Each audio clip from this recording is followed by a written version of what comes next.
Hello बच्चों, let's read the question. So question says that if shape of anion is tetrahedral, then the shape of cation formed is. So anion का shape कैसा है? Tetrahedral है, तो ऐसा carbon में ही हो सकता है, जहाँ पे क्या करता है, कार्बन के ऑटोबॉस में 4 इलेक्ट्रॉन होते हैं, 4 इलेक्ट्रॉन।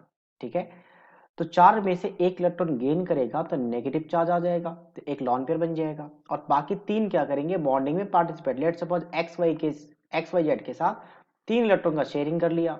ठीक है, तो शेयरिंग से क्या किया, बॉन्डिंग में पार्टिसिपेट कर गया। तो एक्स वाई जेड आ गया, यहाँ पे बेसिकली जेड मान लेते हैं, एक नया एलिमेंट, कुछ भी हो सकता है ये आपके पास, हाइड्रोजन, ऑक्सीजन, कुछ भी, ऑक्सीजन तो नहीं, कोई ऐसा मोनोवैलेंट एलिमेंट मानते हैं। तो यहां से देखा जाए तो इस पे एक लॉन पेयर है जिसमें नेगेटिव चार्ज, मतलब एनाइन बन गया, और एक्स वाई जेड के आपके पास 3 एलिमेंट है। तो इसका हाइब्रिडाइजेशन देख लेते हैं।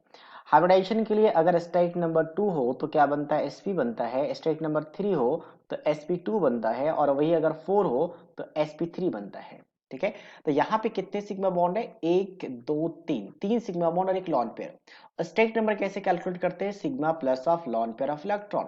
तो सिग्मा लॉन पेयर देखा जाए तो 4 है, और 4 हो गया तो कैसा बन गया, sp3 बन गया। और sp3 कैसा होता है, टेट्राहेड्रल होता है, तो मतलब ये कार्बन का ही होगा। तो अब अगर इसमें एक कैटाइन बन जाए तो क्या होगा, तो कार्बन के आउटर में कितने इलेक्ट्रॉन, 4 इलेक्ट्रॉन, 4 में से एक लॉस कर गया तो पॉजिटिव साइन आ गया, तो इसके पास कितने बच्चे में, 3 इलेक्ट्रॉन। तीनों शेयरिंग करेंगे तो 3 बॉन्ड बना लेंगे एक्स वाई के जेड के साथ।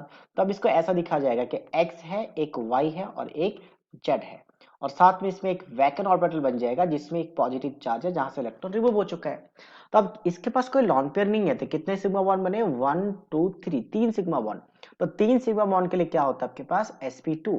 3 सिग्मा बॉन्ड के लिए sp2 होता है, और इसका शेप कहा जाता है कैसा, ट्राइगोनल प्लेनर। ठीक है, 2 के लिए लीनियर, 3 के लिए ट्राइगोनल प्लेनर, 4 के लिए टेट्राहेड्रल। तो ऑब्वियसली कौन सा ऑप्शन, ऑब्वियसली टेट्राहेड्रल तो नहीं होगा, बेंट भी नहीं होगा, लीनियर भी नहीं होगा, तो कौन सा ऑप्शन हुआ, डी। तो इस क्वेश्चन के हिसाब से जो पूछा गया था कि टाइन का शेप कैसा बनेगा, trigonal planar. So I hope you understood it well. All the best.